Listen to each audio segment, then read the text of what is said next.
નમસ્કાર મિત્રો, સીધું ને સટના એપિસોડમાં આપણી સાથે ધુઆધાર લડાઈ સરકાર સામે પણ કરવાની તૈયારી ધરાવનાર ધારાસભ્ય જિગ્નેશ મેવાણી છે. અને જિગ્નેશભાઈ, આપનું સીધું ને સટમાં સ્વાગત છે. આજે જે મુદ્દો છે એના વિશે જિગ્નેશભાઈ વાત કરવાના છે, કારણ કે તમને, મને અને આપણને સૌને સ્પર્શે એવો મુદ્દો છે. ગુજરાત ગાંધીનું ગુજરાત હવે ગોડસેનું ગુજરાત બની રહ્યું છે અને પોલીસ તંત્ર એ હવે બુટલેગરોનો માર ખાવા માંડ્યું છે. ગૃહમંત્રી અને નાયબ મુખ્યમંત્રી સંઘવી, હર્ષ સંઘવી, એમના જ વતન પ્રદેશમાં એટલે કે દિયોદરના ગામ મોજરૂમાં ત્યાં દારૂનો અડ્ડો ચલાવનાર, આમ તો એના પર રેડ કરવા માટે જે પોલીસ જાય છે એ પોલીસ એના હાડકા ખોખરા કરી નાખવામાં આવે છે અને હર્ષ સંઘવીને એનો જરાય અફસોસ હોય એવું લાગતું નથી. આ પહેલા પણ આવી ઘણી બધી ઘટનાઓ બની. ગાંધીના ગુજરાતમાં દારૂ બંધી છે એ માત્ર દેખાડા પૂરતી છે. જિગ્નેશ મેવાણી અને એમના સાથીઓ એ દારૂના અડ્ડાઓ અને ડ્રગ્સના અડ્ડાઓ સામે જંગ ખેલી રહ્યા છે, સરકારને સામે લડત ચલાવી રહ્યા છે, સરકાર એની સામે કાર્યવાહી કરે એવું અપેક્ષિત માની રહ્યા છે. છતાં સરકાર કોણ જાણે કેમ અગમ્ય કારણોસર, એવા કયા કારણો છે એ તો જિગ્નેશભાઈ આપણી સાથે વાત કરવાના છે ને વિધાનસભામાં પણ એ ગજવશે. પણ આજે જિગ્નેશભાઈ, આ પહેલો કિસ્સો નથી, આ અગાઉ પણ આવા કિસ્સાઓ બન્યા છે, એની પણ જિગ્નેશભાઈ વાત કરશે આપણી સાથે. અને પોલીસ તંત્રમાં બેઠેલા લોકો પણ ક્યારેક ક્યારેક એ દારૂના અડ્ડાવાળાઓ, બુટલેગરોની સાથે જોડાયેલા હોય એવો દાખલો તો આપણને ભચાઉમાં પેલો નીતા ચૌધરી, જે લેડી કોન્સ્ટેબલ અને બુટલેગર યુવરાજસિંહ જાડેજા, એનું આખું પ્રકરણ જ્યારે ગાજ્યું અને એ બહેનશ્રીના સંબંધો એ ખૂબ ઉપર સુધી રહ્યા હોવાની પણ ચર્ચા હતી. એ ઉપરાંત બીજા પણ ઘણા બધા કિસ્સાઓ આપણે જાણીએ છીએ. હવે જિગ્નેશભાઈ, આપનું સીધું ને સટમાં ફરી એકવાર સ્વાગત કરું છું. અને આપ આવા કિસ્સાઓની વાત અને દિયોદરની વાતથી માંડીને અગાઉ પણ જે પોલીસ ઇન્સ્પેક્ટરની હત્યા કરવામાં આવી હતી બુટલેગરો દ્વારા, મને લાગે છે કે બીજી પાર્ટી, આમ આદમી પાર્ટીના એક નર્મદા જિલ્લાના અધ્યક્ષની ઉપર પણ હુમલો થયો હતો. સુરતમાં તો વારંવાર આવું થયા કરે છે. તમારી પાર્ટીના લોકો ઉપર પણ આ પ્રકારના હુમલાઓ થતા રહ્યા છે. એટલે આ કેવું ગાંધીનું ગુજરાત, એને ગોડસેનું ગુજરાત કેવું કે ગાંધીનું ગુજરાત કેવું, એ હવે પ્રશ્ન થઈ રહ્યો છે. તો આપ એના વિશે આજે અમારી સાથે જરા દર્શકોને જણાવો કે ગુજરાતમાં થઈ શું રહ્યું છે. જિગ્નેશભાઈ, છેલ્લા એક અઠવાડિયામાં ગુજરાતના ગૃહમંત્રી અને માનનીય મુખ્યમંત્રી મિસ્ટર હર્ષ સંઘવી અને માનનીય ભૂપેન્દ્રભાઈ બંને પાલનપુર, બનાસકાંઠા અને થરાદની મુલાકાત કરી, આ બંને જિલ્લાઓની.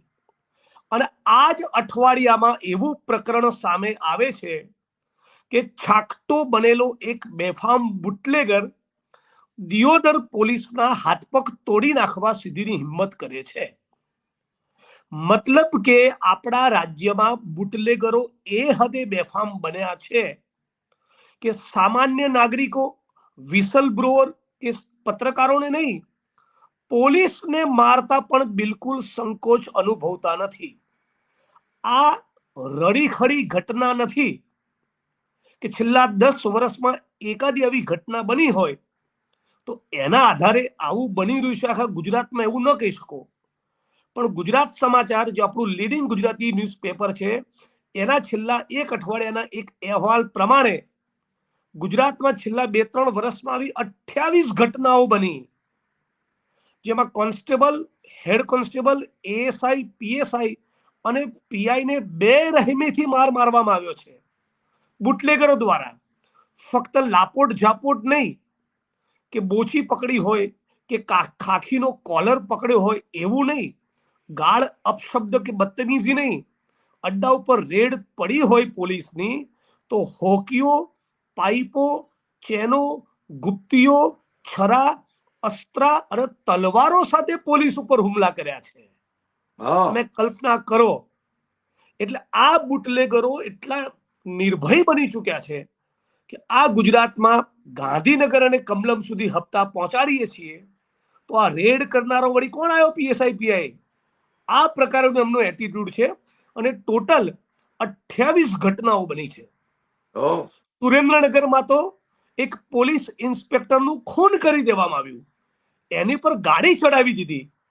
અને એ જે ઘટનાઓ બની, આ 28 જે ઘટનાઓ બની બુટલેગરો દ્વારા હુમલો કરવાની, પોલીસ ઉપર હુમલો કરવાની, આ 28 ઘટનાના પીડિત કોન્સ્ટેબલ, પીએસઆઈ કે પીઆઈ ના સમર્થનમાં રાજ્યના પોલીસ વડા, સંબંધિત પોલીસ અધિક્ષક ડીએસપી જે તે જિલ્લાના અને ગૃહમંત્રીએ પોલીસ પરિવારોની કોઈ રેલી નહીં કરાવડાવી. મારી વિરુદ્ધ જેમણે રેલી યોજાવડાવી એ જ પોલીસ જ્યારે માર ખાય છે તો હેડક્વાર્ટરમાં રહેલા પોલીસ કર્મીઓને ગૃહમંત્રી નથી કહેતા કે ભાઈ દિયોદરમાં બુટલેગરોએ આપણા પોલીસ કર્મી ઉપર હુમલો કર્યો, ચલો બધા જ પોલીસ પરિવારો રોડ ઉપર આવો બુટલેગરોની વિરુદ્ધમાં, હું તમારો ગૃહમંત્રી તમારી પડખે છું. કેમ આવું નથી કેવું? કેમ પોલીસ પરિવારોની પડખે ત્યારે નથી ઉભા રહેવું જ્યારે પીએસઆઈ પીઆઈ કોન્સ્ટેબલોના બુટલેગરો હાથ પગ તોડી નાખે છે? આ પહેલો સવાલ છે.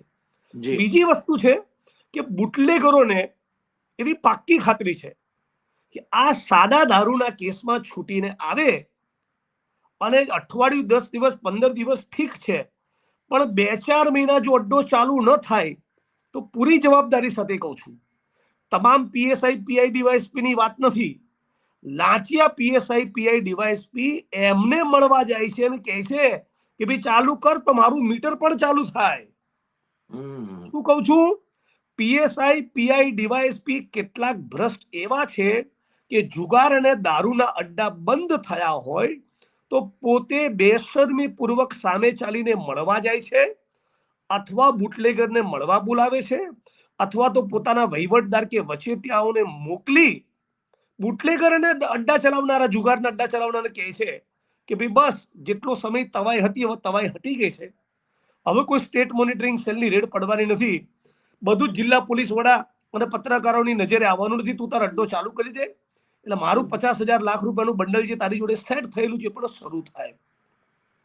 ત્રીજું, કોડીનારના કોંગ્રેસ પાર્ટીના ઉમેદવાર મહેશ મકવાણા, એમને ડાબા પગના અંગૂઠાથી શરૂ કરીને શોલ્ડર સુધી દીરુ બોગાના માણસોએ જીવલેણ હુમલો કરીને માર્યા. 4 મહિના એ માણસ હોસ્પિટલ રહ્યા અને 4 મહિનાના હોસ્પિટલાઇઝેશન બાદ પણ એમણે આરટીઆઈ કરવાનું, લખવાનું, લડવાનું નહીં છોડ્યું. તો હમણાં રાજ્યની પોલીસે એ ગુંડા તત્વો, કોડીનારના સામાજિક તત્વોની સામે એક્શન લેવાના બદલે કોંગ્રેસના કેન્ડિડેટ રહી ચૂકેલા મહેશ મકવાણાને 1.5 વર્ષ માટે ગુસ્સી ટોકમાં અંદર નાખી દીધા. સવાલ એ છે તો ગુસ્સી ટોકનો કાયદો બુટલેગરો અને ડ્રગ્સના માફિયાઓની સામે કેમ નથી લગાડતા? ગુજરાતના 250 તાલુકા દીઠ ફક્ત 10 જ બુટલેગર ગણીએ તોય 2,500 બુટલેગર થયા, પણ તાલુકામાં 50-50, 100 બુટલેગરો છે. તો આ 1,000 બુટલેગરને તમે ગુસ્સી ટોકમાં નાખી દીધા હોય અને 1.5-2 વર્ષ બહાર જ ના આવી એવી વ્યવસ્થા કરી હોય તો ઘણા બધા બુટલેગર અને એમના પરિવારજનોના હાજા ગગડી જાય. પણ આવી સખત કાર્યવાહી એટલા માટે નથી કરવા માંગતા કે બુટલેગરોનું સામ્રાજ્યને નેટવર્ક તોડે તો કમલમમાં અને ગૃહ વિભાગ સુધી અને જિલ્લા પોલીસ વડાઓ સુધી, આઈજી રેન્કના ઓફિસર સુધી મહિને લાખો કરોડોની જે કમાણી પહોંચે છે એ પહોંચી શકે નહીં. ત્રીજું, ગુજરાતની અંદર 2019નો રિપોર્ટ, હમણાં સોશિયલ જસ્ટિસ અને વેલફેર ડિપાર્ટમેન્ટનો મેં રિપોર્ટ હમણાં જોયો, મારી પણ પોતાની ગણતરી ખોટી પડી. હું એવું સમજતો હતો કે આજથી 8 10 વર્ષ પહેલા આટલી ગંભીર પરિસ્થિતિ જિગ્નેશ 10 વર્ષ પહેલા નહીં હોય. ફોન ફ્લાઇટ પર નાખી દો એટલે વચ્ચે કોઈ ફોન આવે તો ડિસ્ટર્બ ન થાય. હા જી. તો અત્યારે એવો રિપોર્ટ જોવા મળ્યો કે 2019 સુધી આપણા ગુજરાતમાં 19 લાખ ડ્રગ્સ કન્ઝ્યુમર બની ચૂક્યા છે. 19 લાખ સરકારનો રિપોર્ટ 19,000 નહીં, 1.9 લાખ નહીં, 19 લાખ.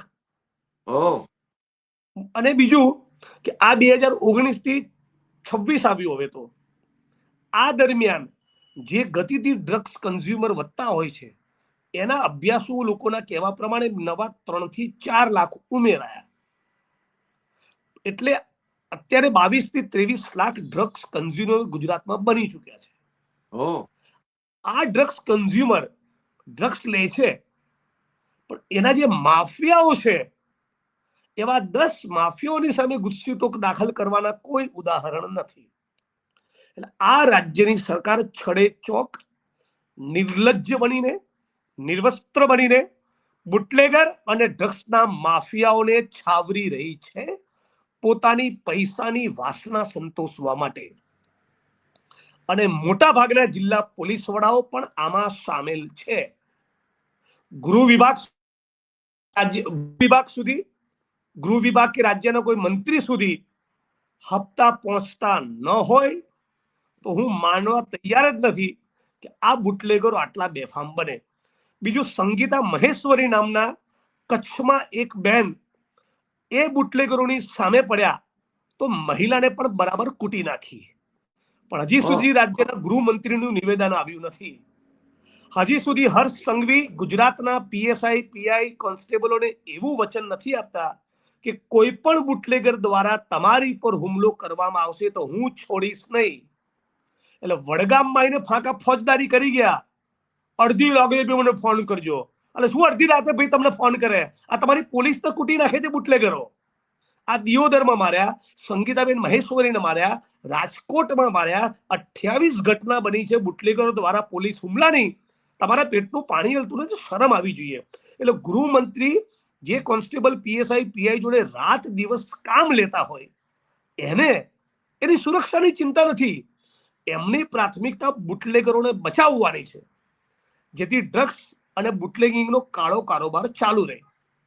એટલે આપના માધ્યમથી કહું છું કે ગુજરાતમાં જે પણ નાગરિકો દારૂ, જુગાર, કુટણખાના અને ડ્રગ્સની માહિતી અમારા સુધી પહોંચાડવા માંગતા હોય, મોસ્ટ વેલકમ, તમારું સ્વાગત છે. અમારો કોંગ્રેસ પાર્ટીનો હેલ્પલાઇન નંબર પણ છે 99 099 99 099 89365. આ ઉપરાંત કોંગ્રેસ પક્ષના 33 જિલ્લા પ્રમુખના જે મોબાઈલ નંબર છે એને હેલ્પલાઇન માની એમના સુધી કુટાણખાના, જુગારના અડ્ડા, દારૂના અડ્ડા, બુટલેગરોના, ડ્રગ્સ પેડલરની બને એટલી માહિતી અમારા સુધી પહોંચાડો. બીજું, માનનીય હરિભાઈ, બહુ દુઃખ સાથે કહેવું પડે છે કે એકાદ ડઝન કિસ્સાઓમાં જિલ્લા પોલીસ વડા અને આઈજી મારે ફરિયાદો કરવી પડી છે ઉચ્ચ પોલીસ અધિકારીઓને કે બુટલેગરો વિશેની માહિતી જ્યારે પોલીસ સ્ટેશનમાં સામાન્ય નાગરિક, મહિલાઓને સિનિયર સિટીઝન આપે તો પોલીસ પોતે બુટલેગરનો ફોન કરીને કહી દે છે કે તારી વિરુદ્ધ આ હરિભાઈ દેસાઈ એક આ જિગ્નેશ મેવાણી ફરિયાદ કરી છે. એટલે પેલો બુટલેગર બેફામ બનીને પેલા.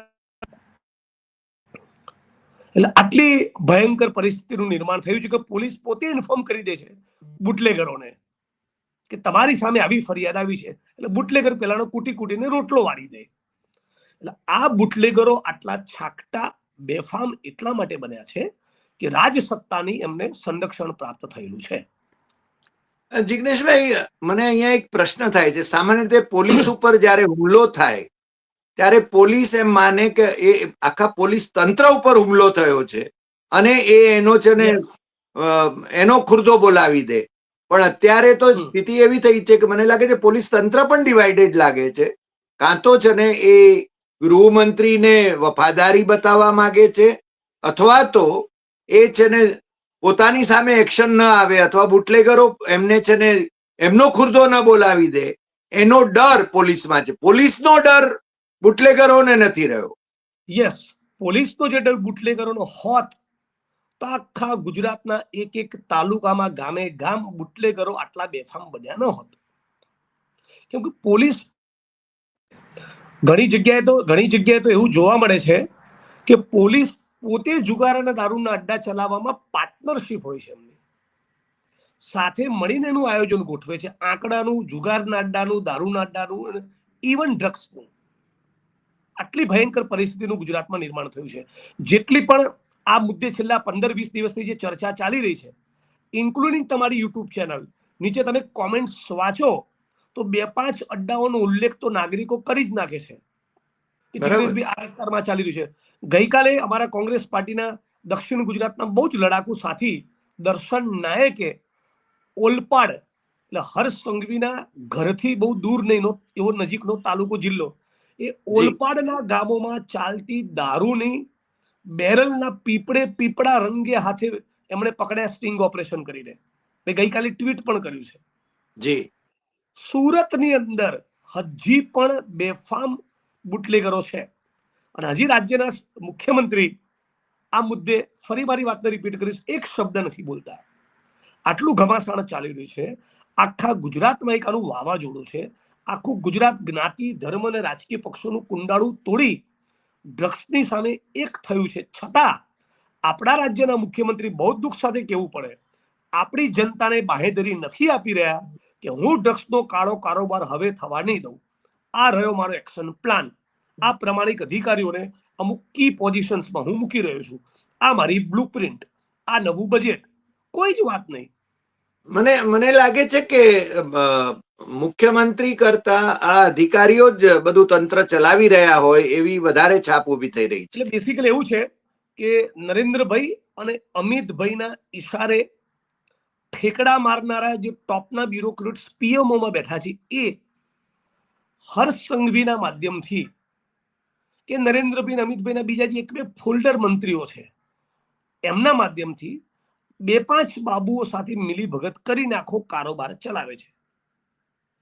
એટલે ભૂપેન્દ્રભાઈની પોઝિશન અત્યંત નબળી એટલા માટે છે કે ખરેખર એમનું કશું જ ઉપજતું નથી અને આના કારણે પટેલ સમાજનો એક બહુ જ મોટો વર્ગ નારાજ પણ છે. કેમ કે ભૂપેન્દ્રભાઈ હર્ષ જેવા માણસોની તુલનામાં પ્રમાણમાં શાલીન છે, બરાબર, પણ એમનું આ લોકો કશું જ ઉપજવા દેતા નથી.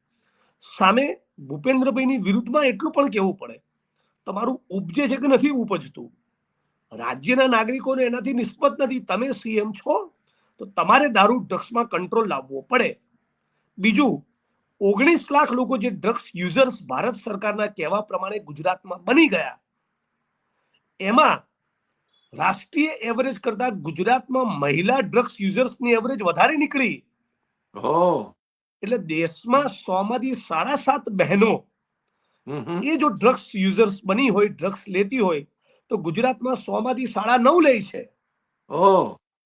એટલે રાષ્ટ્રીય એવરેજ કરતા પણ ગુજરાતમાં આપણી ભારત માતાઓ, આપણી બેન દીકરીઓ માતાઓ ડ્રગ્સના રવાડે વધારે ચડી છે એવું ભારત સરકારનો રિપોર્ટ કહે છે. છતાં એ બહેનોને ચુંગાલમાંથી મુક્ત કરાવવા, એમનું રિહેબિલિટેશન કરાવવાનું આ રાજ્ય સરકાર પાસે કોઈ જ તંત્ર નથી. ન કેવળ તંત્ર નથી, જે એનજીઓસ અને સામાજિક સંસ્થાઓ પાસે તંત્ર હતું એમની ગ્રાન્ટ બંધ કરી દીધી. સાચી વાત. અને કચ્છને માર્ગે ડ્રગ્સ આવે છે, કરોડોનું ડ્રગ્સ આવે છે. પૂછપરછ નહીં. હા, છતાં ગૌતમભાઈની કોઈ પૂછપરછ નહીં. મુન્દ્રા પોર્ટથી, બિલકુલ. એટલે મુન્દ્રા પોર્ટ પરથી જે ડ્રગ્સ આવે કે કોસ્ટ લાઇન પરથી જે ડ્રગ્સ આવે, એ ડ્રગ્સ જે પકડાય પણ છે, નહીં પકડાયેલું ડ્રગ્સ કેટલું તમને પણ જાણીને આઘાત લાગશે. યુનાઇટેડ નેશન્સની ડ્રગ્સ નાબૂદીની એક વિંગ છે, યુએનની, એમના અહેવાલ પ્રમાણે આખી દુનિયામાં 8% ડ્રગ્સ પકડાય છે, 92% તો લોકોની ધમની અને શીરામાં જતું જ રહે છે. તો ગુજરાતમાં આ આંકડા પ્રમાણે ઓછામાં ઓછું 2 થી 5 લાખ કરોડનું ડ્રગ્સ ગુજરાત અને ગુજરાતના માધ્યમથી દેશમાં પહોંચી ચૂક્યું છે છેલ્લા 5 થી 10 વર્ષમાં. અને એક કપ સિરપની કંપની 8 કોલમની છાપામાં એડ આપે છે. તો ગુજરાતમાં એટલા મોટી સંખ્યામાં ખાંસીના દર્દીઓ નથી, પણ એક કપ સિરપમાં નાખેલા ડ્રગ્સ એ રિક્ષા ચાલકોથી લઈને શ્રમજીવી વર્ગ પણ લેતો થઈ ગયો છે. નહીં, કોલેજના વિદ્યાર્થીઓ પણ ડ્રગ્સ ઉપર, ડ્રગ્સના રવાડે 15 વર્ષના વિદ્યાર્થીઓ સ્કૂલના પણ, ફક્ત કોલેજના BA BSc BCom કરનારા, એન્જિનિયરિંગ MBA કરનારા સ્ટુડન્ટ, સ્કૂલના શાળાના વિદ્યાર્થીઓ આપણા ગુજરાતમાં ડ્રગ્સ લેતા થઈ ચૂક્યા છે, ગાંજો લેતા થઈ ચૂક્યા છે. કોલેજોની આજુબાજુ જ અડ્ડાઓ છે. પણ બધું ચાલે છે. અમદાવાદમાં ગુજરાત યુનિવર્સિટી પોલીસ સ્ટેશનની હદ વિસ્તારમાં ગાંજો લેવા માટેના જે સાધનો વપરાય એ બધા ગલ્લે ગલ્લે મળે છે. હમણાં બે થોડો સપાટો બોલાય પછી બધું તંત્ર કામે લાગ્યું છે, પણ આટલા વર્ષો સુધી એ બધું ચાલતું રહ્યું અને ગુજરાતના CM અને HM લગભગ બધું ચાલવા દીધું છે. એટલે ATS, એન્ટી ટેરરિસ્ટ સ્ક્વોડ કે ક્રાઇમ બ્રાન્ચ ડ્રગ્સ પકડે એટલે હર્ષભાઈ તરત ફોટો પડવા આવી જાય, જોયું, હવે કોઈ ચબરબંધીને છોડતા નથી. એટલે 2-5 લાખ કરોડનું ડ્રગ્સ ઘૂસી ગયું ગુજરાતમાં. અને આ ડ્રગ્સનો ઓર્ડર કોને મંગાવ્યો હતો એનો તો જવાબ આપો. કયા ડ્રગ્સના માફિયાઓએ આ ઓર્ડર મંગાવ્યો? અને એક પણ મોટા માફિયાને પકડ્યા નથી. એટલે જે ડ્રગ્સ કન્ઝ્યુમ કરનારો જે પીડિત છે એને જેલમાં નાખે છે. નાના મોટા પેડલર, હવે નાના મોટા પેડલર કઈ રીતે બને છે? તો ધારો કે કોઈ માણસ ડ્રગ્સનું સેવન કરતો થયો, પછી ડ્રગ્સ તો મોંઘું છે, એ ખરીદવાની એની જો ક્ષમતા નથી તો પોતે પેડલર બની જાય છે. રાઈટ? તો જેને રિહેબિલિટેટ કરવાનો છે એ જ આરોપી બને છે. મોટા માફિયાઓ આરોપી બની રહ્યા નથી. અને ઘણી જગ્યાએ ડ્રગ્સ પેડલર બન્યા છે આ બુટલેગરો. જે દારૂના ઠેકાણે દારૂ મળે છે ત્યાં હવે ડ્રગ્સ પણ શરૂ થયો છે. અને બધું જ બેફામ રાજ્યની સરકાર અને ઉચ્ચ IPS અધિકારીઓની મિલી ભગતના કારણે થઈ રહ્યું છે. પણ છેલ્લે કરવાની વાત આવે ત્યારે જિગ્નેશ, હું છેલ્લે એક સવાલ પૂછું કે આની સામેની લડત તમે લોકો કઈ રીતે ઉગ્રપણે ચલાવશો? શું કરવા માંગો છો? બિલકુલ, સમગ્ર ગુજરાતમાં અમે આની કેમ્પેન લોન્ચ કરી ચૂક્યા છીએ. 2 જિલ્લે અમારા કાર્યક્રમો થયા છે, પ્રોટેસ્ટના, રેલીના, ધરણાના. 3 હેલ્પલાઇન નંબર લોન્ચ કર્યો છે. 4 ગુજરાત પ્રદેશના કાર્યાલય પરથી જે હેલ્પલાઇન પર દારૂ, જુગાર, ડ્રગ્સ અને ગાંજાની વિગત પાલનપુર શહેરની આવી, એ પણ કોંગ્રેસ પાર્ટીના પ્રવક્તા હિરેન બેંકરે જાહેર કરી હતી. હમણાં સુરતમાં સ્ટિંગ ઓપરેશન કરીને રેડ પાડી ભાઈ શ્રી દર્શન નાયકે. અમદાવાદમાં આવનારા દિવસોમાં એક મોટી રેલી અમે પ્લાન કરવાના છીએ. સુરતમાં પણ જઈશું, વિધાનસભા પણ ગજવીશું. અને જેવી ડ્રગ્સની, દારૂની, ગાંજાની વિગત અમારી જોડે આવશે એ મીડિયા સમક્ષ, યુટ્યુબર્સ સમક્ષ, જાહેર જનતા સમક્ષ રજૂ કરીશું. અને ઓછામાં ઓછી 2 લાખ પત્રિકા વિતરણનો, જેથી જન જાગૃતિ આવે, એનો પણ અમારો કાર્યક્રમ છે. સતત આ કેમ્પેન અમારી ચાલુ જ રહેશે, કેમ કે આ માનવતાનું કામ છે. ટ્રુ. મને લાગે છે કે આજે આપ અમારી સાથે જોડાઈને આજે વાત કરી એ સાચા અર્થમાં માનવતાનું અને સમાજને માટેનું કામ છે. અને તમે એ દિશામાં કામ કરતા રહો એવી અમે અપેક્ષા કરીએ છીએ. અને આપના માધ્યમથી સમગ્ર ગુજરાતના તમામ વાલીઓને હું હાથ જોડીને વિનંતી કરું છું, પ્લીઝ તમારી દીકરી અને દીકરા ઉપર ડ્રગ્સના મામલે ખાસ નજર રાખો. અને ચરસ અને ગાંજાની લતે ન ચડે એની પર ચાંપતી નજર રાખો. જે પણ મિત્રો ટ્યુશન ક્લાસીસ ચલાવે છે અને સ્પર્ધાત્મક પરીક્ષાની તૈયારી કરાવતા ક્લાસીસ ચલાવે છે, એ મિત્રોને પણ વિનંતી અને અપીલ કરું છું કે એક પણ વિદ્યાર્થી ચરસ, ગાંજો કે ડ્રગ્સના રવાડે ચડેલો તમારી નજરે આવે કે તમારા અગલ બગલના ટ્યુશન ક્લાસીસની નજરે આવે તો મારા ધ્યાન ઉપર લાવો, અમારા હેલ્પલાઇન પર જાણ કરો, એના મા બાપને જાણ કરો અને સ્થાનિક પોલીસ પ્રશાસનનું પણ ધ્યાન દોરો. કેમ કે હવે ગુજરાતમાં ડ્રગ્સ એ બેફામ રીતે આવી ચૂક્યું છે. આપણી વર્તમાન અને આવનારી નસ્લને બરબાદ કરી નાખશે. આ બરબાદીમાંથી બચવું હોય અને ગુજરાતને પંજાબની માફક ઉડતા ગુજરાત બનવા ન દેવું હોય તો ફક્ત આ ચૂંટાયેલા જનપ્રતિનિધિ, પોલીસ પ્રશાસનથી નહીં ચાલે. એક ગુજરાતીએ ડ્રગ્સની સામેની ઝુંબેશમાં જોડાવવું પડશે. એ હાથ જોડીને વિનંતી કરું છું. નહીં, તમારી વાત સાથે હું એકદમ સંમત છું કે પ્રજાએ આમાં જોડાવવું પડશે અને પ્રજાએ ભવિષ્યની પેઢીને બચાવી લેવા માટે ડ્રગ્સ અને દારૂ એનાથી બધાને મુક્ત કરવા પડશે. એમાં સંડોવાય નહીં, એને માટે કામે લાગવું જ પડશે.